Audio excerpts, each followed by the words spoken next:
এই জেনারেশনকে দিয়ে আপনি কিভাবে চলবেন? জাতির সামনে খারাপ সময় অপেক্ষা করছে।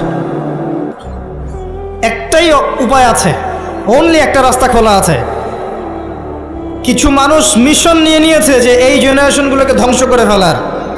একটাই অপশন আছে, এদেরকে আল্লাহর দিকে নিয়ে আসতে হবে, আদারওয়াইজ এদেরকে বাঁচানোর কোনো বুদ্ধি নাই। ছোট ছোট বাচ্চা দেখবেন, 14-15 বছরের বাচ্চা ধর্ষণ করছে, কেস খাচ্ছে,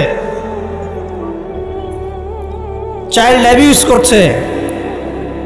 এক ধর্ষকের ব্যাপারে সেদিন দেখলাম এমন পলিসি অবলম্বন করেছে যে রেপের পর রেপ করে যাবে, কিন্তু যাকে রেপ করা হবে সে প্রেগনেন্ট হবে না, সে এমন ব্যবস্থা গ্রহণ করেছে। কি পরিমাণ মানুষের অধঃপতন চিন্তা করে দেখেন। ছোট ছোট বাচ্চাগুলো দেখবেন কিশোর অপরাধ করছে, কিশোর গ্যাং তৈরি করেছে। ছোট ছোট বাচ্চা বিভিন্ন মুভিজ দেখছে, অপসংস্কৃতিগুলো দেখে দেখে শিখছে। এগুলো তো এমনি এমনি আসেনি, কারো না কারো দেখে তো শিখেছে। হয় বই পড়ে শিখেছে, না হলে কোনো কিছু দেখে শিখেছে। আর বই তো এরা পড়ছে না, নিশ্চয়ই কিছু দেখে শিখেছে। বিভিন্ন প্রোগ্রাম দেখে এগুলো শিখেছে। ছোট ছোট কিশোর গ্যাং, এক গ্যাংয়ের লিডার আছে, আরেক গ্যাংয়ের লিডার আছে। প্রশাসন হিমশিম খাচ্ছে এগুলো ডিল করতে। আমি মাঝে মাঝে চিন্তা করি কিভাবে যে প্রশাসন এগুলো ডিল করে, এত ঠান্ডা মাথায় কিভাবে ডিল করা সম্ভব? এত অপরাধ কিভাবে দমন করা সম্ভব? যতক্ষণ মানুষ ভালো না হবে, কোশ্চিনকালেও কখনো সমাজ ভালো হয় না। আর মানুষ যতক্ষণ বদলাচ্ছে না, আপনি উপরের লেভেলের কখনো পরিবর্তন আশা করতে পারেন না। আমাদেরকে নিয়েই সব কিছু, মানুষই সব, আমাদেরকে নিয়েই সব কিছু। আমরা ভালো না হলে কোশ্চিনকালে উপরের লেভেলে মানুষ ভালো হবে না। তারা আকাশ থেকে টপকায়নি, আমাদের মধ্য থেকে উঠেছে। এই জেনারেশনকে তাকান, খুবই হৃদয় বিদারকভাবে কথাগুলো বলছে। এর ছেলেদের অবস্থা এমন। আরও কিছু গেমস আছে, অনলাইন গেমস দেখবেন, বিভিন্ন গেমস, মুভিজ, কালচার্স, এগুলোতে এত এডিক্টেড, মানে 5 বার মুয়াজ্জিন ডাকছে হাইয়া আলাস সালাহ, কানেই যায় না। নামাজ কি জিনিস? মানে কখনো কখনো দেখা যায় এই টাকা নেয়ার জন্যে, এই গেমসের টাকা নেয়ার জন্যে, বা যে ছোটোখাটো নেশাগুলো করে এগুলো টাকা নেয়ার জন্যে চুরি করতে, ডাকাতি করতে, কাউকে হত্যা করতে, পিতামাতার অবাধ্য হতে, ইভেন কি পিতামাতাকে খুন করতে পর্যন্ত দ্বিধা করছে না। কত ঘটনা আছে, এগুলো এক্সাম্পল দেওয়ার দরকার নেই আমার, আপনারা জানেন, পেপার পত্রিকা খুললেই দেখা যায় এগুলা। আমরা যেন জেনেও না জানার ভান করছি, দেখেও না দেখার ভান করছি। তা আমাদের বাচ্চারা এভাবে নষ্ট হয়ে যাচ্ছে। আর এই জেনারেশনের মেয়েদের দিকে তাকানো, যে বললাম, একটা মৌলিক প্রশ্নের উত্তর তারা দিতে পারবে না যে আল্লাহ তোমাকে সৃষ্টি করেছেন কি জন্য? তুমি যে পৃথিবীতে আসছো, তুমি যে নাচো, তুমি যে বিউটি কন্টেস্টে যাও, তুমি যে অশ্লীল পোশাক পরে হাঁটো, তুমি যে এমন পোশাক পরো যে পোশাক পরে তোমার গায়ের সব কিছু দেখা যায়, তুমি যে এভাবেই নগ্ন হয়ে রাস্তাঘাটে শপিং মলে ঘুরছো, তুমি যে একটা পরিবারের স্ত্রী, তোমার যে পরিবারের উপর কিছু দায়িত্ব আছে, এই সম্পর্কে তোমার কোনো ভ্রুক্ষেপ নাই, স্বামী থাকা সত্ত্বেও যে তুমি পরকীয়া করছো, তোমার সন্তানকে যে প্রতিপালন করছো না, এমনকি সন্তান নিতেও তার আগ্রহী না, মানে এত প্রবলেমস। তোমাকে সৃষ্টি করেছেন কি জন্য আল্লাহ পাক পৃথিবীতে? আর তোমরা যদি এই জমিনে না থাকতা, এই দুনিয়ার কোনো পরিবর্তন হতো কি না? এই প্রজাতিগুলো, এই প্রাণীগুলো, এই গবাদি পশুগুলো যদি পৃথিবীতে না থাকতো, তাহলে কি পৃথিবীর ভারসাম্য নষ্ট হয়ে যেত? পৃথিবী কি ধ্বংস হয়ে যেত? আল্লাহ পাক সৃষ্টি করেছেন কেন, এই উত্তরটুকু জিজ্ঞাসা করেন। নিজেও নিজেকে জিজ্ঞাসা করেন, আপনার ছোট ভাইকে জিজ্ঞাসা করেন, এই ইয়াং জেনারেশনকে জিজ্ঞাসা করেন, এবং মেয়েদেরকে জিজ্ঞাসা করেন আল্লাহ তোমাকে সৃষ্টি করেছেন কেন, বলো তো? এই পৃথিবীতে তুমি আছো কি জন্যে? মানে আমরা যে পৃথিবীতে আছি, আমরা সবাই, আমরা না থাকলে পৃথিবীর কি ক্ষতি হবে সেটা আমাকে বলেন। এক সময় কি আমরা ছিলাম? তখন পৃথিবীর কোনো ক্ষতি হয়েছে? না। এক সময় যে আমরা থাকবো না, তখন কি পৃথিবী থেমে থাকবে? না। মাঝখানের এই সময়টা আমরা কি জন্য আসছি পৃথিবীতে? এই মৌলিক একটা প্রশ্নের উত্তর, এর উত্তর খুঁজে পায় সে আল্লাহর কাছে চলে আসবে ইনশাআল্লাহ। এর উত্তরটা কি জানেন? ওয়ামা খালাকতুল জিন্না ওয়াল ইনসা ইল্লা লিয়াবুদুন। আল্লাহ আবেগ মাখা কণ্ঠে বলছেন যে আমি মানুষ এবং জিন জাতিকে শুধুমাত্র আমার ইবাদত করার জন্যই সৃষ্টি করেছি। এটা আপনার পৃথিবীতে থাকার উদ্দেশ্য। আল্লাহ পাক এমনি এমনি খাওয়াচ্ছেন, এমনি এমনি পড়াচ্ছেন, শ্বাস নিচ্ছি আমরা, এমনি এমনি আল্লাহ পাক পরিবার দিয়েছেন, স্ত্রী সন্তান সব দিয়েছেন, ব্যবসা বাণিজ্য দিয়েছেন, এমনি সব কিছু আল্লাহ পাক এমনি আমাদেরকে ছেড়ে দিবেন? সূরা কিয়ামত শেষের দিকে আছে, মানুষ কি ভেবেছে তাকে এমনি ছেড়ে দেওয়া হবে? মানুষ কি ভেবেছে তাকে এমনি ছেড়ে দেওয়া হবে? সূরা আনকাবুতের দিকেও আছে, প্রথমের দিকে, তোমরা কি ভেবেছো এমনি এমনি ছেড়ে দেওয়া হবে? সূরা বাকারা আল ইমরানের দিকেও আছে, আম হাসিবতুম আন তাদখুলুল জান্নাহ, এমনি এমনি জান্নাতে চলে যাবে? নিছক খেলার ছড়া আল্লাহ পাক পৃথিবীতে আমাদেরকে পাঠান নাই, সৃষ্টি করেন নাই। এর উত্তরটা এটাই, আল্লাহ পাক আমাদেরকে পাঠিয়েছেন তার ইবাদত করার জন্য। এটাই আমি বলতে চাচ্ছিলাম যে আল্লাহ রাব্বুল আলামিন মানুষকে পৃথিবীতে পাঠিয়েছেন। এর আগে পৃথিবীতে এমন সময় চলে গেছে মহাবিশ্বে মানুষের অস্তিত্ব ছিল না। আল্লাহ পাক নাম শিখিয়েছেন, আল্লাহ পাক তার সঙ্গিনী সৃষ্টি করেছেন, এরপর জান্নাতে রেখেছেন এবং ফেরেশতাদেরকে দিয়ে সেজদা পর্যন্ত করিয়েছেন। আমাদেরকে আল্লাহ পাক সেজদা করিয়েছেন ফেরেশতাদেরকে দিয়ে। সুবহানাল্লাহ।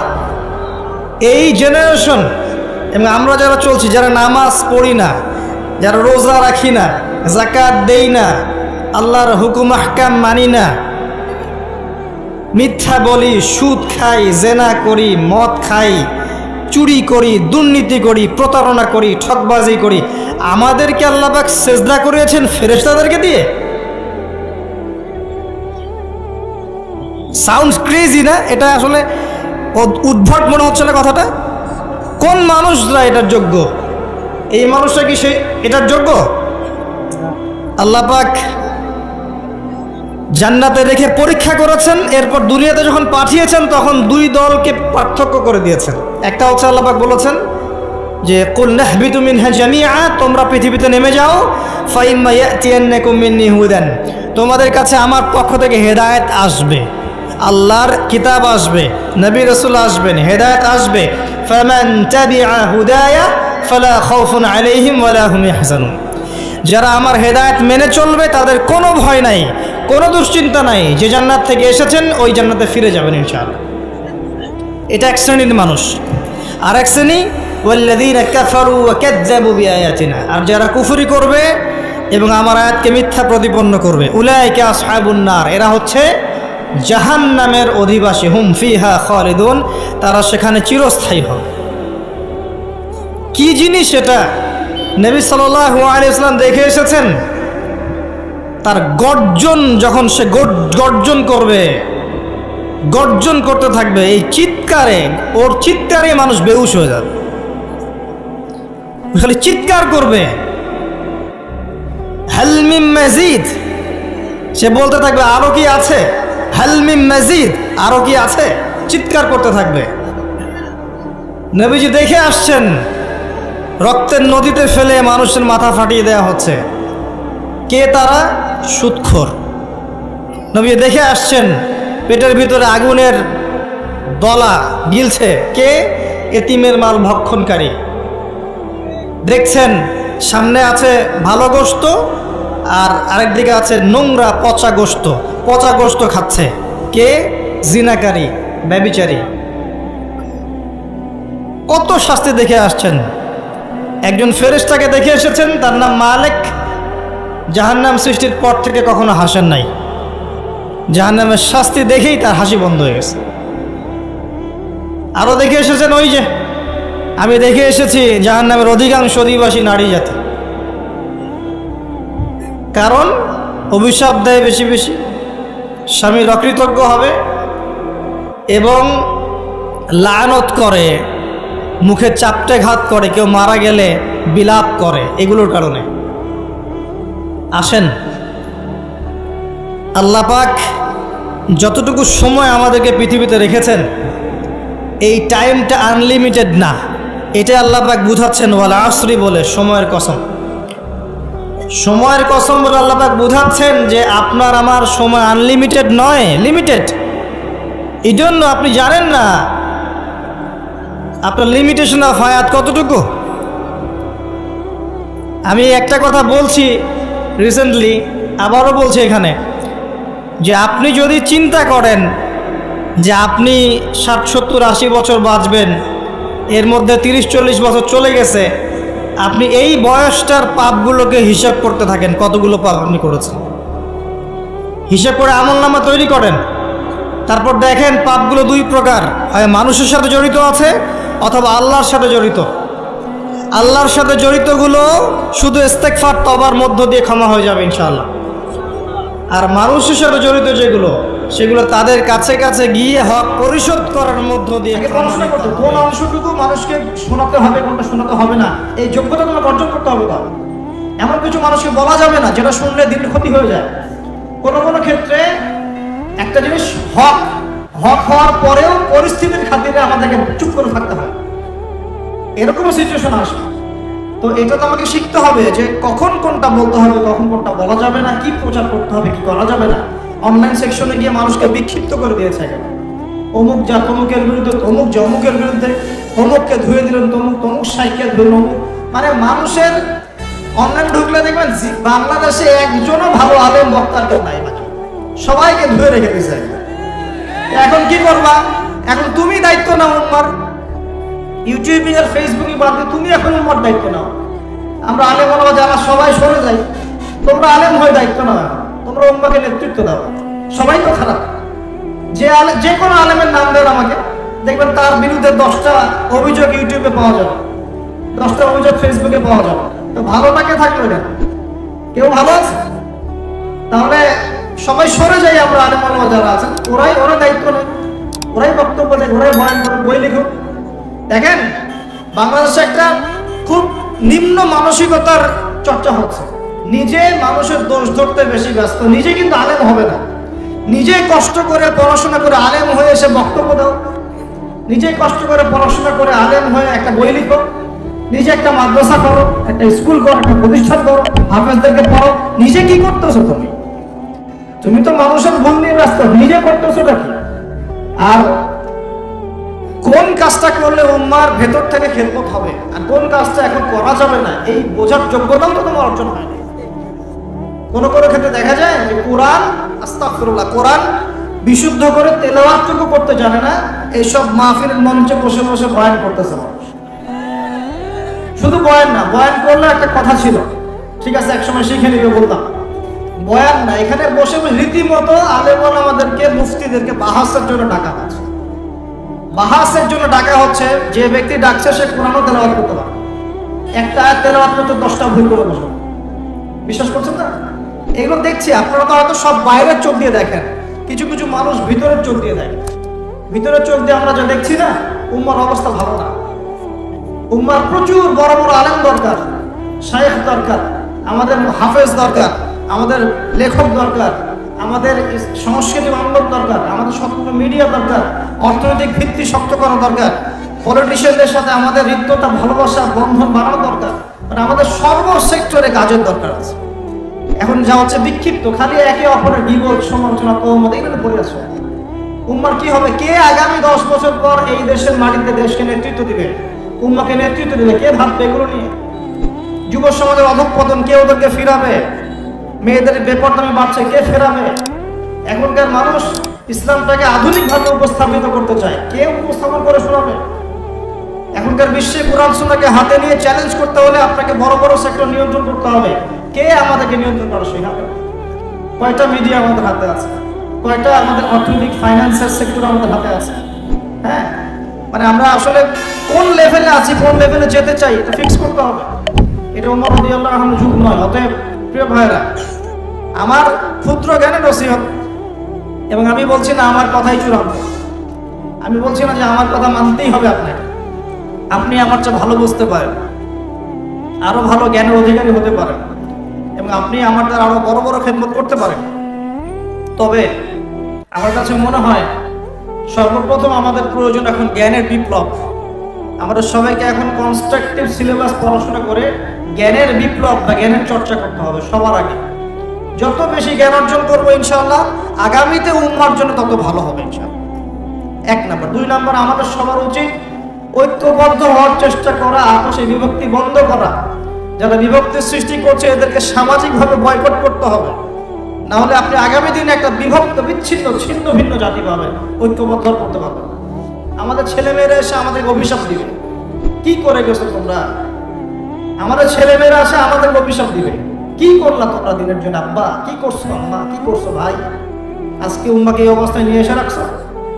দেখেন এক সময় আমাদের ছেলেমেয়েরা আমাদেরকে আঙ্গুল তুলে কথা বলবে, ছোটরা কথা বলবে, কি করলেন, কি হলো, কেন কেন আলেমে আলেমে দ্বন্দ্ব, কেন বক্তায় বক্তায় দ্বন্দ্ব, কেন ইসলামিক দুটো সংগঠনের মধ্যে দ্বন্দ্ব হবে, কেন মুসলিম ভাই এক মুসলিম ভাই আর এক মসজিদে যাবে না, ও আমার মসজিদে আসবে না, কেন হবে এমন, কেন এক কেবলা, এক কোরআন, এক রাসূল, এক হাদিস, সবকিছু এক, তারপরেও কেন এমন হবে, উত্তর তো খুঁজতে হবে। প্রথম কথা, জ্ঞানের চর্চা হচ্ছে না পরিপূর্ণ। দ্বিতীয় কথা হচ্ছে আমরা সাম্প্রদায়িক চিন্তা করছি। আমাদের হৃদয়টাকে বড় করা দরকার, মুসলিম ভাইদের ভালোগুলো নেওয়া দরকার, খারাপটা ছেড়ে দেওয়া দরকার। মুসলিম ভাইদের ভালোগুলো নেওয়া দরকার, খারাপটা ছেড়ে দেওয়া দরকার। খারাপের চর্চা বন্ধ করে ভালোর চর্চা শুরু করে। কার মধ্যে কি ভালো আছে ওটা খোঁজার চেষ্টা করে, কার মধ্যে কি খারাপ আছে ওটা খুঁজতে গেলে একটা ভালো মানুষ পাবেন না এখন আপনি। কার মধ্যে কি ভালো আছে এটা খোঁজার চেষ্টা করি, কার মধ্যে কি খারাপ আছে এটা খুঁজতে গেলে একটা ভালো মানুষ এখন সমাজে পাওয়া যাবে না। এটা আইয়ামে জাহিলিয়াতের যে জাহিলিয়াত গুলো আছে না, ওই জাহিলিয়াতের ছোঁয়া কিন্তু এই যুগে এখন আছে। এটা সেই যুগ না যেটা একদম নবী সাল্লাল্লাহু আলাইহি ওয়াসাল্লামের কায়েম করে দেওয়ার সমাজ, এটা সেই সমাজ নয় যেখানে আপনি সবাইকে সাহাবীর মতো পাবেন। এটা কি সাহাবীদের যুগ? এটা খারাপ মানুষ, আমরা তো খারাপ মানুষ, আমাদের যুগ। তাহলে এখানে আপনি সব ক্ষেত্রে 100% ভালো মানুষ কোথায় পাবেন? তাহলে সব যদি দোষের চর্চা করি তাহলে সমস্যা। আমাদের সবার দরকার একটু হৃদ্যতা, ভালোবাসা। এই কথাটা মূল কথা বলতে আছে। আমাদের সবার দরকার হৃদ্যতা, ভালোবাসা। কিভাবে ভালোবাসা বাড়বে? একে অপরকে সালাম দেওয়া শিখতে হবে, একে অপরের সাথে বসা শিখতে হবে, একে অপরের সমালোচনা বন্ধ করে ভালোটার চর্চা করা শিখতে হবে, হাদিয়া তোহফা দেওয়ার চেষ্টা করতে হবে, মিলেমিশে কাজ করার চেষ্টা করতে হবে। এর মধ্যে শয়তান লেগে থাকবে, বিভক্তি সৃষ্টি করার চেষ্টা করবে, ওইটাকে টেকনিক্যালি আমাকে অ্যাভয়েড করতে হবে। আল্লাহ পাক আমাদেরকে বোঝার তৌফিক দান করুন। প্রিয় ভাইরা, বিশ্বাস করেন যদি আমরা একটা ঐক্যবদ্ধ মুসলিম উম্মাহ গঠনে ব্যর্থ হই, আগামী 10, 20, 30 বছর পর থেকে আরো কি বাজে একটা অবস্থা সৃষ্টি হবে। আল্লাহ পাক আমাদেরকে বোঝার তৌফিক দান করুন বলি আমি। এর পাশাপাশি আমাদের প্রয়োজন জ্ঞান অনুযায়ী আমল। যতটুকু জেনেছি এই আলোকে আমলটা বাড়াতে হবে। শোনেন, নিজের কবরের ফিকির যে করে সে কখনো মানুষের পিছনে লেগে থাকে না। আমরা নিজের কবরের ফিকির করি আগে। ইয়া আইয়ুহাল্লাযীনা আমানু আলাইকুম আনফুসাকুম লা ইয়াদুররুকুম মান দাল্লা ইন ইহতাদাইতুম। আল্লাহ পাক সূরা মাইদার মধ্যে বলেছেন, হে মুমিনগণ, তোমরা নিজেরা নিজেদের নফসের খবর নাও। যারা পথভ্রষ্ট হয়ে যাচ্ছে ওদের পথভ্রষ্টতা তোমাদের ক্ষতি করবে না যদি তোমরা হেদায়েতের উপর থাকো। আমি কবরে যাব, আমাকে 3টা প্রশ্ন করা হবে, আমি কি উত্তর দিব? আমি কি জান্নাতের সার্টিফিকেট পেয়ে গেছি? আমার পিছনে কি জান্নাতের সিল লাগানো হয়ে গেছে? তাহলে আমি কেন আরেক ভাইয়ের নামাজ নিয়ে কটাক্ষ করি? আমি কেন আরেক ভাইয়ের অমুক নিয়ে কটাক্ষ করি, অমুক মাদ্রাসা নিয়ে কটাক্ষ করি, অমুক ব্যক্তিত্বকে নিয়ে কটাক্ষ করি, অমুক আলেমকে নিয়ে কটাক্ষ করি? কেন আমি করতে যাবো? এমন তো হতে পারে সে ব্যক্তি আমার আগে জান্নাতে চলে গেছে, আমি পড়ে গেছি পিছনে, হতে পারে না? হতে পারে কি না? এমন তো হতে পারে আমি সবার শেষে জান্নাতে যাচ্ছি খুঁড়ায়, আর এই মানুষগুলো আমার আগেই জান্নাতে সব চলে গেছে, হতে পারে কি না? এই যে ইবলিসি স্বভাব একটা চলে আসছে, নিজেকে বড় মনে করা, অন্যকে ছোট মনে করা। এই কাজ করতে গিয়ে আমরা কিন্তু ঐক্য নষ্ট করে ফেলছি। প্রিয় ভাইরা, সমালোচনার সংস্কৃতি বন্ধ করে ভালো চর্চা করুন, হৃদ্যতা বাড়ান, আমল বাড়িয়ে দেন। নিজের কবরের ফিকির করি। 30 বছর চলে গেল, কয় ওয়াক্ত নামাজ পড়েছি, কয়টা সূরা শিখলাম, কয়টা হাদিস শিখলাম, কয়দিন মানুষকে দাওয়াত দিলাম, কয়দিন আমি তাবলীগের মেহনত করলাম, কয়দিন আমর বিল মারুফ নাহি আনিল মুনকারের কাজ করলাম, কয়টা মাদ্রাসা করেছি, কয়টা প্রতিষ্ঠান করেছি। আমি দিনের জন্য আমি করেছি তাই নিজের ফিকির করে আমি করলাম কি দিনের জন্য, ওই ভাই কি করলো সেটা পরে। আর আমি যখন তার চেয়ে ভালো করার যোগ্যতা অর্জন করব, তখন আমি তাকে নিয়ে কথা বলতে শুরু করব। আল্লাহ পাক আমাদেরকে বোঝার তৌফিক এনায়েত করুন। প্রিয় ভাই, নিজেদের ফিকির করি, এর পাশাপাশি আমাদের প্রয়োজন হালাল রিজিক। হালাল রিজিক ছাড়া হারাম রিজিক দিয়ে ইবাদতগুলো কবুল হচ্ছে না। আল্লাহ পাক বোঝার তৌফিক এনায়েত করুন বলি আমিন। আল্লাহ রাব্বুল আলামিন আমাদের সবাইকে সুদ থেকে বের করে নিয়ে আসুন, হারাম রিজিক থেকে বের করে নিয়ে আসুন, হারাম ব্যবসা থেকে আল্লাহ পাক বের করে নিয়ে আসুন বলি আমিন। আমাদের প্রয়োজন আদর্শ পরিবার গঠন করা, আদর্শ পরিবার গঠন। সারা দুনিয়া হয়তো ঘারাত হয়ে যাচ্ছে, যাক আমি আমার পরিবারটাকে কতটুকু দিনের পথে আনতে পারলাম। আমার বাবা মা কি নামাজ পড়ে কিনা, আমার সন্তান নামাজ পড়ে কিনা, আমি যাকে বিয়ে করেছি আমার স্ত্রী নামাজ পড়ে কিনা, আমার বাসায় পর্দা কায়েম আছে কিনা, আমার সন্তানদেরকে কোথায় পড়তে পাঠাচ্ছি, কোন পরিবেশে পড়ছে, এই স্মার্টফোন হাতে ধরিয়ে দিয়েছে, কি করছে সারাদিন, আমার মেয়েটা কোথায় কোথায় প্রাইভেট পড়ে না ডেটিং মারে, আমি কি জানি? খোঁজ করতে হবে। আমার পরিবারটাকে আদর্শ পরিবার গড়ার চেষ্টা করতে হবে। আল্লাহ পাক সবাইকে তৌফিক এনায়েত করুন বলি আমি। পরিবারের যাবতীয় অনৈসলামিক যে সংস্কৃতি বন্ধ করে দেন, পরিবারের মধ্যে হৃদ্যতা ভালোবাসা বাড়ান, পরিবারকে সময় দেন, হ্যাঁ, পরিবারের লোকজনদের সাথে মেশেন, পরিবারকে সময় প্রদান করেন। তারপরে পরিবারের তালিম চালু করেন, তালিম, মেয়েদের তালিম হবে, ছেলেদেরও তালিম হবে। পরিবারে দিনের জ্ঞান চর্চা বাড়ান। স্পেশালি আমার সন্তান যারা আছে ওদেরকে এমন জায়গায় পড়াশোনা করান যেখানে পড়লে পরে তারা আল্লাহ এবং তার রাসূলের জ্ঞান শিখবে ইনশাআল্লাহ। এরপরে আপনি ওকে ডক্টর বানান, ইঞ্জিনিয়ার বানান, সেটা আপনার ডিসিশন। এটাতে আমি কখনোই বিরোধিতা করবো না, বরং আমি বলি প্রত্যেক সেক্টরেই আমাদের ভালো ভালো সৎ মানুষের দরকার আছে। আল্লাহ পাক আমাদেরকে তৌফিক এনায়েত করুন বলি আমি আলোচনা কন্টিনিউ করছি। এদিকে আমাদের ভাইরা একটু আপনাদের কাছে যাবেন, যাতে করে এতিমখানা এবং হাফেজিয়া মাদ্রাসার জন্য প্রোগ্রাম করা হয়েছে। মুক্ত হস্তে আমি সবাইকে দান করার জন্য অনুরোধ করছি। আল্লাহ পাক আমাদের সবাইকে দান করার তৌফিক এনায়েত করুন বলি আমি। প্রিয় ভাইরা, এই পরিবার গঠনের পাশাপাশি আমাদের প্রয়োজন হচ্ছে আমর বিল মারুফ নাহি আনিল মুনকারের কাজ করা। দাওয়াতের কাজ শুধু আদনান ভাই করবে না, শুধু মুহতামিম সাহেব করবে না, শুধু ওলামায়ে কেরাম করবে না। দাওয়াতের কাজ আপনারা সবাই করবেন। দাওয়াতের কাজ আপনারা সবাই করবেন। বাল্লিগু আন্নি ওয়ালাউ আয়া, একটা আয়াতও যদি জানো আমার পক্ষ থেকে প্রচার করো। একটা ছেলে এতটুকু জানেন নামাজ পড়া ফরজ, এরা তো জানেই না জীবনের উদ্দেশ্য কি, জীবনটা কি সেটাই জানে। What is life, the definition of life, the definition of success জানে না। ওই ছোটবেলায় একটা বইয়ের বোঝা কাঁধে চাপিয়ে দেওয়া হয়েছে, ব্যাগের মধ্যে 10টা বই, এটা নিয়ে গিয়েছে প্রথমে প্লে, তারপর নার্সারি, তারপর 1 2 3 4 5 6 7 8 9 10 পড়েছে। পরীক্ষা A+ পেতে হবে, গোল্ডেন পাওয়ার জন্য যা ইচ্ছা তাই করেছে। তারপরে আপনার HSC করেছে, অনার্স মাস্টার্স করেছে, মাশাআল্লাহ। এখনও জানে না ওযুর ফরজ কয়টা, এখনও জানে না যে কোরআন কি জিনিস, কোরআনের মধ্যে আল্লাহ কি বলেছেন, হাদিস প্রফেটিক লাইফস্টাইল কি, হাদিস কি, নবী সাল্লাল্লাহু আলাইহি ওয়াসাল্লামের জীবনী আবার কি জিনিস, তার স্ত্রীদের নাম, কত সালে বদরের যুদ্ধ, কত সালে উহুদ, কিভাবে তিনি দিন প্রতিষ্ঠা করেছেন, সাহাবায়ে কেরামের জীবনী, ইসলামী খেলাফত, ইসলামের ইতিহাস, টোটালি ইন ইগনোরেন্স, পুরো অজ্ঞতার মধ্যে আছে তারা এগুলোতে। এরপরেও তাদের পিতা মাতার অ্যাটিটিউড দেখলে মনে হয় যে এগুলো সোনার ছেলে, সব ছেলে। এবং মেয়েদের দিকে তাকান, ওই বয়সেরই, সারাদিন মেকআপ বক্স, নতুন কি জামা আসছে, নতুন কোন ফ্যাশন আসছে, কোন ড্রেসটা পরে মার্কেটে গেলে মানুষ আমাকে দেখবে বেশি, তারপরে ছেলের পোশাক নতুন নতুন কোনগুলো আসছে যেগুলো এখন মেয়ের পোশাক হিসেবে ব্যবহার করা যায়,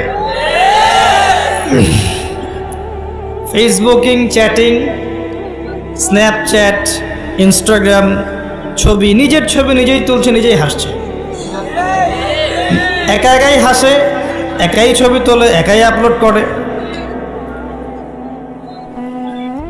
কি মনে হচ্ছে আপনাদের কাছে? এবং নবী করিম সাল্লাল্লাহু আলাইহি ওয়াসাল্লাম কিন্তু বলেছিলেন যে আখিরুজ জামান, কিয়ামত হবে না ততদিন পর্যন্ত যতক্ষণ না এমন কিছু নারী সমাজে বের হচ্ছে, নিসাউন কাসিয়াতুন আরিয়াহ, যে নারীরা কাপড় পরেও নগ্ন থাকবে। জি, আপনার স্ত্রীর কথাই বলছি, তার কথাই বলেছেন নবী সাল্লাল্লাহু আলাইহি ওয়াসাল্লাম, নিসাউন কাসিয়াতুন আরিয়াহ। আপনার বোনের কথাই বলছি, আপনার মেয়ের কথাই বলছি, কাপড় পরেও নগ্ন থাকবে। ব্যাখ্যা আমার কাছে জিজ্ঞাসা করার দরকার নেই, আপনিই ভালো জানেন। মহিলাতুন মামেলাত, নিজেও আকৃষ্ট হবে, অন্যকে আকৃষ্ট করবে। আল্লাহ রসুল বলছেন এরা জান্নাতের গন্ধ কখনো পাবে না, যদিও বা জান্নাতের গন্ধ 40 বছরের দূরত্ব থেকে পাওয়া যাবে। জীবনের উদ্দেশ্য জানে না তারা। এই নারীদেরকে পাওয়ার জন্য যখন আপনি ব্যস্ত হয়ে আছেন, তখন আপনি নিজের পায়ে কুড়াল মারছেন না, বরং কুড়ালেই পা মারছেন। এদেরকে পাওয়ার জন্য আপনি যখন ব্যস্ত হয়ে আছেন, তখন আপনি কুড়ালে পা মারছেন, নিজের পায়ে কুড়াল মারছেন না। যখন তারা আপনার ঘরে আসবে, কশ্চিনকালেও তারা ইসমাইলের মতো সন্তান জন্ম দিতে পারবে না, এবং তাদের চাহিদা পূরণ করতে আপনার সারা জীবনটা শেষ হয়ে যাবে। আপনার চাহিদা পূরণ করতে এবং সন্তুষ্ট করতে আপনি হিমশিম খেয়ে যাবেন। দিন একদিকে চলে যাবে, দুনিয়া আর একদিকে চলে যাবে। হাজার চেষ্টা করলেও দেখবেন আপনি দিন নিয়ে চলতে পারছেন না। টোটালি ফিতনাময় পরিবেশ। ইনশাআল্লাহ আমি 14 ফেব্রুয়ারির আগে আরেকটা কনস্ট্রাকটিভ লেকচার দিব ইনশাআল্লাহ, অপেক্ষায় থাকেন। কিন্তু আজকে এই টপিকটা আমি এখানে বলতে চাচ্ছি না, কারণ আমার মূল টপিকটা থেকে আমি সরে যাব। যতটুকু বলার বলছি, কিন্তু পুরো ডিটেলস আমি বিষয় আজকে বলতে পারবো না, সময় পাবো না। এতটুকু শোনেন, যে বয়সে ইসমাইল আলাইহিস সালাম এই কথাটা বলেছেন, এই বয়সের জেনারেশন আমাদের দেশে কি করছে দেখে নেন, বিশ্বে কি করছে দেখে নেন। হ্যাঁ, এতটুকু বলি, আপনি এই বয়সে যাই করছেন, ইসরায়েলের ইহুদির সন্তানরা ওই বয়সে তাই করছে না। জি, তারা আপনার আমার মতো কাজ করছে না। ওরা জানে ওদের উদ্দেশ্য কি। ওরা আমাদেরকে আমাদের উদ্দেশ্য থেকে সরিয়ে দিয়েছে, কিন্তু ওরা জানে ওদের উদ্দেশ্য কি। ওরা চায় বিশ্ব শাসন করতে, এবং তারা সেটা করে দেখাচ্ছে। আর আমরা তো জানি না যে আমরা একটা সিংহের জাতি, বীরের জাতি। সারা বিশ্ব আমরা দাপিয়ে বেরিয়েছি এক সময়, শতাব্দীর পর শতাব্দী। এটা আমাদের যুব সমাজ জানেই না। মনে করিয়ে দেওয়া লাগে খালেদ বিন ওয়ালিদ একজন বীর ছিলেন, উমর ইবনুল খাত্তাব একজন বীর ছিলেন। এগুলো তাদেরকে বোঝানো লাগে, বলে দেওয়া লাগে। আপনি রাস্তায় হাঁটেন এবং এই নর্মাল সোসাইটির ছেলেদেরকে মাইক নিয়ে নিয়ে জিজ্ঞাসা করেন যে উমর রাদিয়াল্লাহু আনহু কত বছর বয়সে ইসলাম কবুল করেছে তুমি জানো? বলবে যে উমর রাদিয়াল্লাহু আনহু কে। দেখবেন যে দেশের কথা জিজ্ঞাসা করেন, স্বাধীনতা দিবস কবে, ভাষা দিবস কবে জিজ্ঞাসা করেন, আন্তর্জাতিক মাতৃভাষা দিবস কবে, হিউজ অ্যামাউন্ট অফ পিপল আছে বাংলাদেশে, বলতে পারবে না কোন দেশে, সিরিয়াসলি বলতে পারবে না। ইংলিশ মিডিয়াম ব্যাকগ্রাউন্ডের প্রচুর সন্তান আছে, আর এটা আমার চেয়ে ভালো আপনি জানেন না, আমরা এই ব্যাকগ্রাউন্ড থেকে উঠে আসছি। ইংলিশ মিডিয়াম ব্যাকগ্রাউন্ডের অনেক বাচ্চা আছে, দেশের ঐতিহ্য সংস্কৃতি সম্পর্কে যারা পরিমাণ খবর রাখে না। কই, তাদের বিরুদ্ধে তো কখনো মিডিয়া তেরে আসে না? আসে? মাদ্রাসায় তেরে আসবে। মাদ্রাসায় গিয়ে জিজ্ঞাসা করবে জাতীয় সঙ্গীতের 10 লাইন বলতে পারো? এই জাতীয় সঙ্গীতের 10 লাইন অনেক ইংলিশ মিডিয়ামের বাচ্চাও পারে না। কই, ওটা নিয়ে রিপোর্ট তো করেন নাই। তো আমাদের ডাবল স্ট্যান্ডার্ড আছে। আমি একটা কথা বলতে চাচ্ছি যে আমাদের প্রজন্ম না দেশ, না ইতিহাস, না সংস্কৃতি, না ইসলাম, কোনো কিছুর খবর রাখে না এই প্রজন্ম এখন। এদেরকে দিয়ে আল্লাহ না করুক যদি আগামীতে কখনো আবার দেখেন যে কোনো রাষ্ট্রীয় কোনো কাজে এদেরকে এগিয়ে আসতে হবে, আপনি সত্যি মনে করেন এই জেনারেশন এগিয়ে আসবে? কখনো আসবে না। এরা কি 1971 সালে আমাদের বাপদাদাদের মতো সাহসী, তাদের মতো ফিজিক্যালি স্ট্রং, মেন্টালি স্ট্রং, জীবনের উদ্দেশ্য সম্পর্কে সচেতন? কখনো না। হানাদার বাহিনীর আক্রমণে যেভাবে বীর বিক্রমে যুদ্ধ করেছিলেন আমাদের বাপদাদারা, এখনকার জেনারেশন এটা করতে পারবে মনে করছেন? তো গাঁজা খেতে খেতেই শেষ, ইয়াবা, পেনসিডিল এগুলো খেতেই শেষ।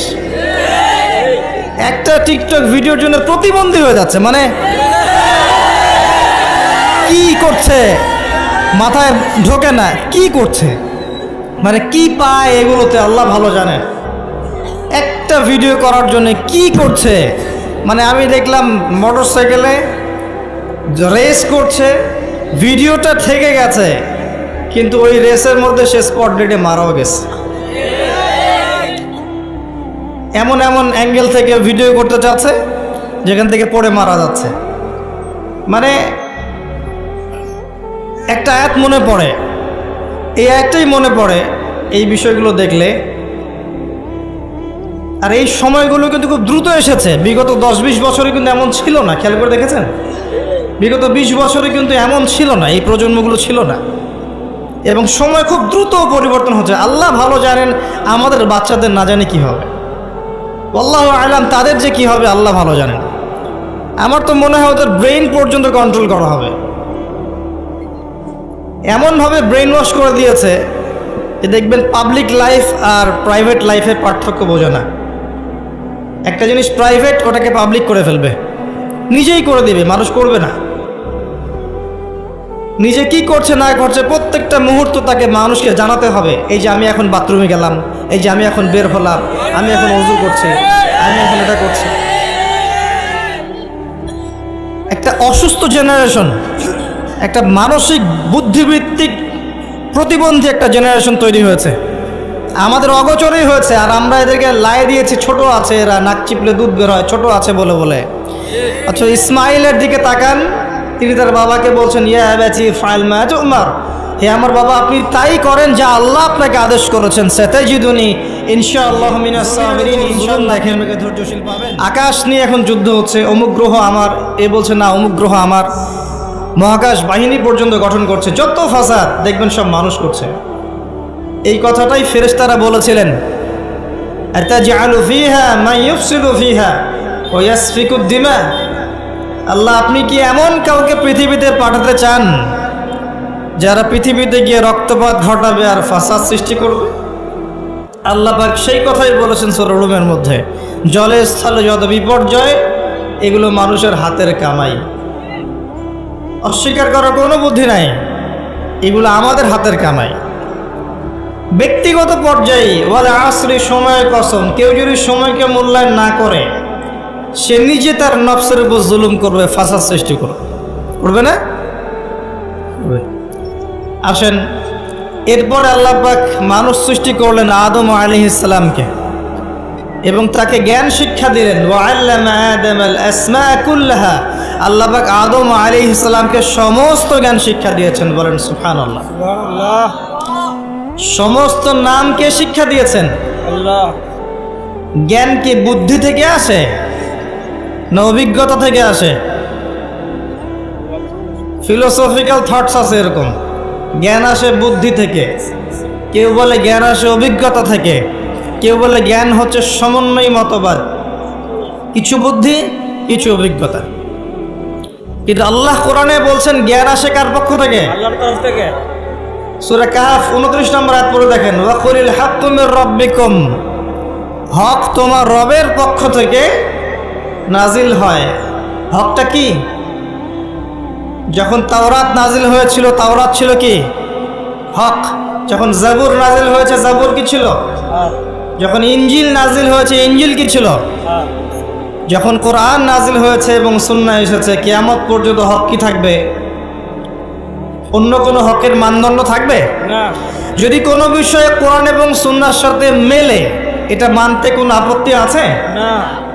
আর যদি কোনো বিষয়ে কোরআন সুন্নাহর সাথে না মেলে, ছাড়তে কোনো আপত্তি আছে? না। যদি ছাড়ি তাহলে কি আমি সন্ত্রাসী হয়ে যাব? না। আর যদি মানি তাহলে কি আমি মৌলবাদী হয়ে যাব? না। কোরআন এবং সুন্নাহর সাথে যা মেলে এটা যদি আমি মেনে নেই, এটা কি আমার অপরাধ? না। কোরআন এবং সুন্নাহ কি আল্লাহর পক্ষ থেকে আসেনি? এবং সে আল্লাহ কি মহাবিশ্বের পরিচালক নন? তো যদি আল্লাহর দাসত্ব করি আমি কি অন্যায় কিছু করছি? না। হ্যাঁ, এই দাসত্ব কেমন হবে? শৈথিল্যতা প্রদর্শন করা যাবে না, চরমপন্থাও প্রদর্শন করা যাবে না। আপনি মধ্যমপন্থী থাকবেন। ওয়া কাযালিকা জাআলনাকুম উম্মাতান ওয়াসাতা। আল্লাহ পাক বলেছেন এইভাবেই আমি তোমাদেরকে মধ্যমপন্থী উম্মাহ করেছি, যাতে করে তোমরা সাক্ষী হতে পারো। আমরা আশপাশে অনেক নয়েজ শুনতে পারছি, কথাবার্তা। আমরা রিকোয়েস্ট করব যারা নেহায়েত এখানে বক্তাকে দেখতে এসেছেন বা ভিডিও করতে এসেছেন বা ছবি তুলতে এসেছেন, আল্লাহর রাস্তায় বাসায় চলে যান। বাসায় গিয়ে আরামে শীতের রাতে লেপের তলে শুয়ে থাকেন, ফেসবুক ইউটিউবে লেকচার দেখেন। এখানে আপনাদের কোনো প্রয়োজন নাই। আর যারা এখানে এসেছেন দিনের জ্ঞান শিখতে, জানতে, সরাসরি ইলম অর্জন করতে, তাদের জন্যে স্বাগতম, আহলান ওয়া সাহলান। আপনাদের জন্য আমি বসে আছি, আপনারাও আমার জন্য বসে থাকেন। যদি কারো কোনো প্রয়োজন থাকে আপনি নীরবে চলে যাবেন, অন্য কাউকে ডিস্টার্ব করবেন না। আর আমি যে টপিকের কথা বলছিলাম, এটা বলতে গিয়ে একটা জায়গায় এসেছি যে মহাবিশ্বে এমন একটা সময় ছিল যখন মানুষের অস্তিত্ব ছিল না। এটা বোঝাতে গিয়ে আপনাকে বললাম যে আদম আলাইহিস সালামকে আল্লাহ পাক সমস্ত নাম শিক্ষা দিয়েছিলেন। এরপর কি করেছেন? তার সঙ্গিনী সৃষ্টি করেছেন। কোথা থেকে? তার বুকের পাঁজরের হাড় থেকে। এই হাদিসটা এখনো বুঝতে পারি না। আমি অনেস্টলি বলছি, আসলেই বুঝি না যে নারীদেরকে সৃষ্টি করা হয়েছে, স্ত্রীদেরকে সৃষ্টি করা হয়েছে বাঁকা হাড় থেকে। তাদেরকে জোর করে সোজা করতে যেও না, তাহলে ভেঙে যাবে। আর ওই অবস্থায় ছেড়ে দিলে তারা বাঁকাই থেকে যাবে। উত্তম নসিহতের মধ্য দিয়ে তাদের সাথে চলতে হবে। ওয়াল্লাহি এর চেয়ে কঠিন কোনো হাদিস আমার জীবনে আমি পড়িনি এবং জানিও নি, বুঝিও নি। মানে রাসূলুল্লাহ সাল্লাল্লাহু আলাইহি ওয়াসাল্লাম যে বলে গেছেন, নারীদের চেয়ে বড় কোনো ফিতনা আমি রেখে গেলাম না আমার উম্মতের পুরুষদের জন্যে। এর চেয়ে বড় হাদিস এবং ফিতনাময় হাদিস আমি আখিরুজ্জামানে দেখি না।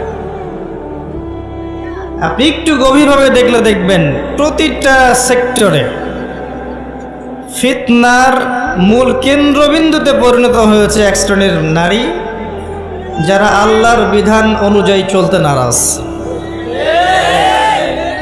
এবং যখন তাদেরকে পেট্রোনাইজ করা হয়, তখন আস্তে আস্তে আস্তে আস্তে সমাজে অশ্লীলতা, বেহায়াপনা, নগ্নতা, ফ্রি মিক্সিং এমনভাবে ছড়িয়ে পড়ে যে অনেক ক্ষেত্রে মুত্তাকি মানুষ তাদের ঈমান ধরে রাখতে পারে না। আল্লাহ পাক আমাদের প্রত্যেকের ঘরে ঘরে খাদিজা রাদিয়াল্লাহু আনহার মতো স্ত্রী তৈরি করুন, আমিন। এবং হাজারা আলাইহিস সালামের মতো স্ত্রী তৈরি করুন, আমিন। আমাদের মেয়েদেরকে আল্লাহ ফাতিমা রাদিয়াল্লাহু আনহার মতো বানিয়ে দিন, আমিন। আয়েশা রাদিয়াল্লাহু আনহার মতো বোন তৈরি করুন, আমিন। আমি যে দোয়াটা করলাম, এই দোয়াটা এত গুরুত্বপূর্ণ, যেটার ফলশ্রুতিতে একটা সমাজের শৃঙ্খলা, ব্যালেন্স টিকে থাকে। কে খাদিজা রাদিয়াল্লাহু আনহা? রাসূলুল্লাহ সাল্লাল্লাহু আলাইহি ওয়াসাল্লামের সাথে যখন কেউ ছিল না, তখন একজন নারী, তার স্ত্রী তার সাথে ছিল, তার নাম খাদিজা রাদিয়াল্লাহু আনহা। সারা জীবন তিনি তার পাশে ছিলেন।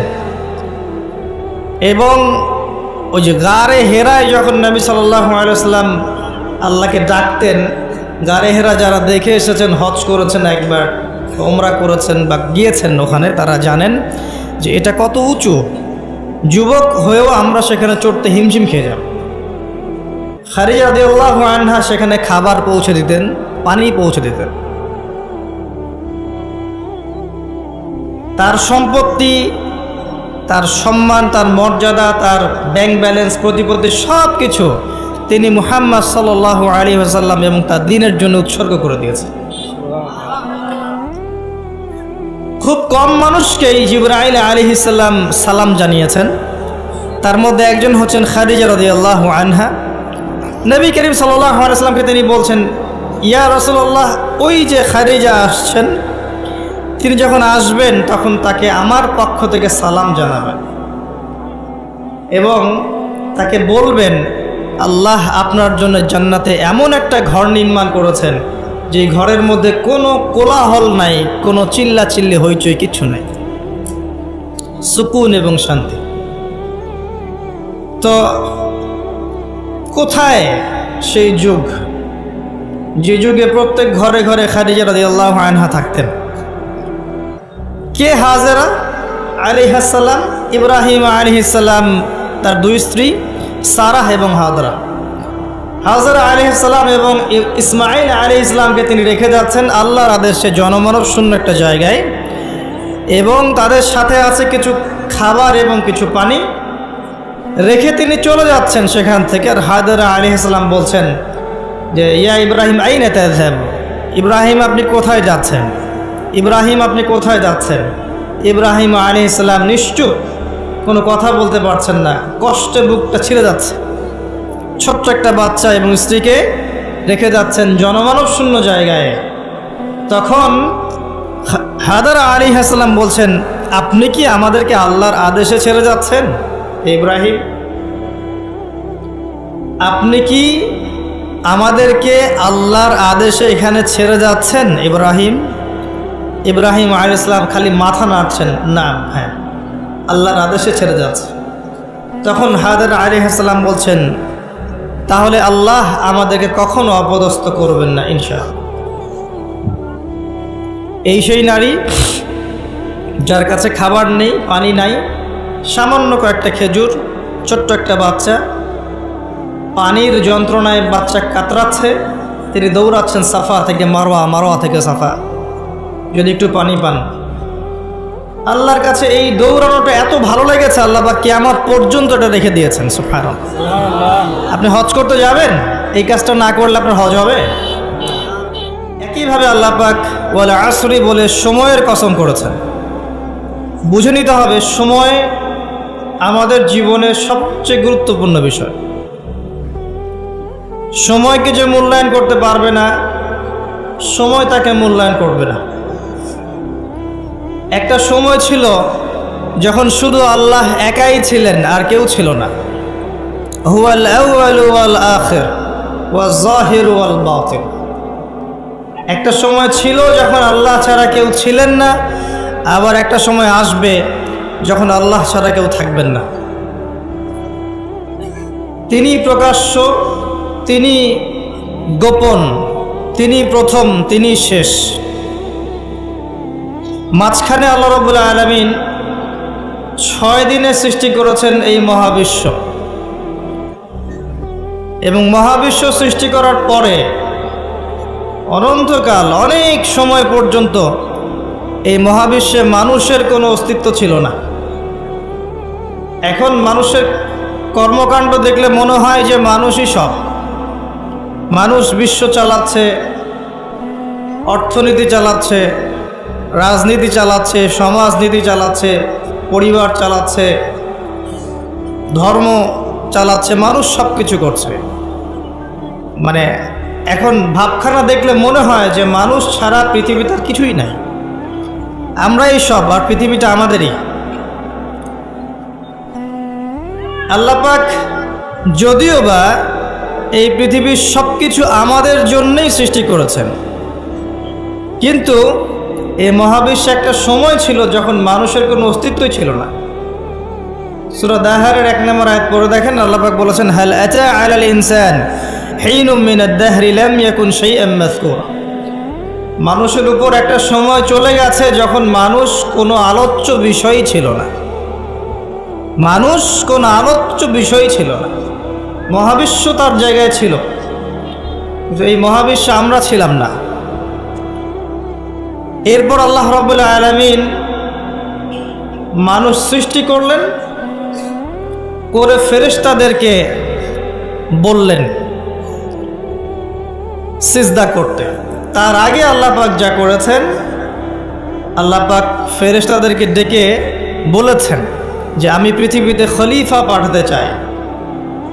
ওয়াইয ক্বালা রাব্বুকা লিল মালায়েকা ইন্নী জাইলুন ফিল আরদি খলিফা, যখন আল্লাহ পাক ফেরেশতাদেরকে বললেন যে নিশ্চয় আমি পৃথিবীতে আমার খলিফা পাঠাতে চাই। এই পৃথিবী মানুষের জন্য তখনই হবে যখন আমরা আল্লাহর খলিফার মতো কাজ করব। পৃথিবীতে মানুষের কাজ যদি শয়তানের খলিফার মতো হয়, তাহলে এই পৃথিবী আমার জন্য নয়, এই পৃথিবী আমাকে সময় দিবে না। কথা বোঝা যায়? এই পৃথিবীতে আল্লাহ পাক মানুষকে পাঠানোর আগে ফেরেশতাদেরকে জিজ্ঞাসা করেছিলেন যে আমি পৃথিবীতে খলিফা পাঠাতে চাই। খলিফা কে? খলিফার কাজ কি? খলিফা কি সেই ব্যক্তি যে সারাদিন টিকটক করে? খলিফা কি সেই ব্যক্তি যার নামাজের কোনো খবর নাই? খলিফা কি সেই ব্যক্তি যে রোজাও রাখে না, জাকাতও দেয় না? খলিফা কি সেই যে আল্লাহ বিরোধী আইন করে? খলিফা কি সেই ব্যক্তি যে মুসলিমদেরকে দমন পীড়ন করে, রক্ত ঝরায়? খলিফা কি সে ব্যক্তি যে ব্যক্তি আল্লাহর যাবতীয় আদেশ লঙ্ঘন করে আর নিষেধগুলোর উপর আমল করে? কে খলিফা? আল্লাহ পাক খলিফার সংজ্ঞা দিয়েছেন সূরা সদের মধ্যে। কোন সূরায়? সদ পড়ে দেখেন, শেষের দিকে পাবেন। আল্লাহ পাক বলছেন ইয়া দাউদ, হে দাউদ আলাইহিস সালাম, ইন্না জাআলনাকা খলিফাতান ফিল আরদ, হে দাউদ আমি তোমাকে পৃথিবীতে আমার খলিফা করে পাঠিয়েছি। ওই যে আদম আলাইহিস সালামকে আল্লাহ পাক খলিফা করে পাঠিয়েছেন, দাউদ আলাইহিস সালামকেও আল্লাহ পাক বলেছেন আমি তোমাকে পৃথিবীতে খলিফা করেছি। তোমার কাজ হচ্ছে ফাহকুম বাইনান নাসি বিল হক, তোমার কাজ হচ্ছে পৃথিবীতে তুমি মানুষের মাঝে আল্লাহর বিধান দিয়ে বিচার ফয়সালা করবে, সত্যের মানদণ্ডে ন্যায় বিচার করবে।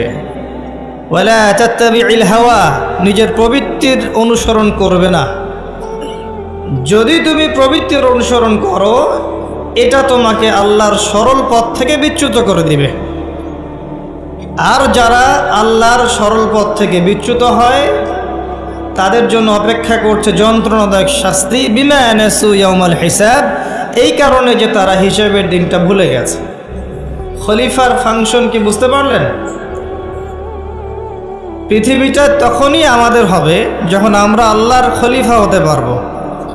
আর আল্লাহর খলিফা কোশ্চিনকালেও আল্লাহর অবাধ্য হয় না, আল্লাহর আদেশ এবং নিষেধকে লঙ্ঘন করে না।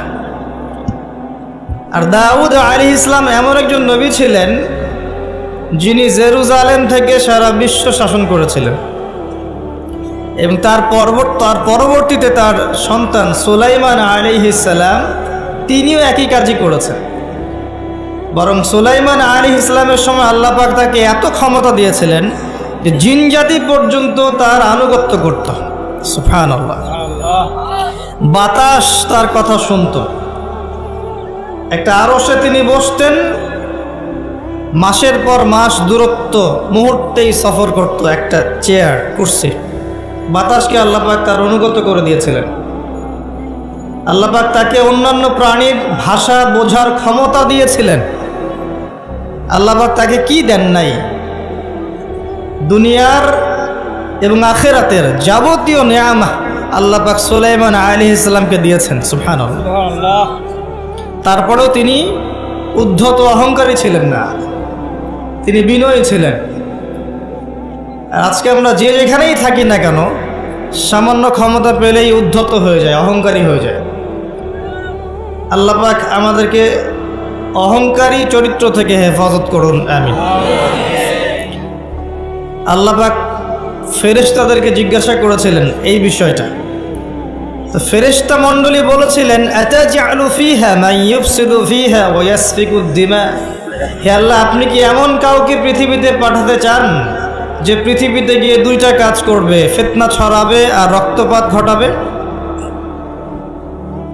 ফিতনা ছড়াবে এবং রক্তপাত ঘটাবে। পৃথিবীর দিকে তাকিয়ে দেখেন মানুষ এখন কি কাজ করছে সারা পৃথিবীতে? ফিতনা ছড়াচ্ছে এবং রক্তপাত ঘটাচ্ছে। এগুলোকে জিনজাতি করছে। না।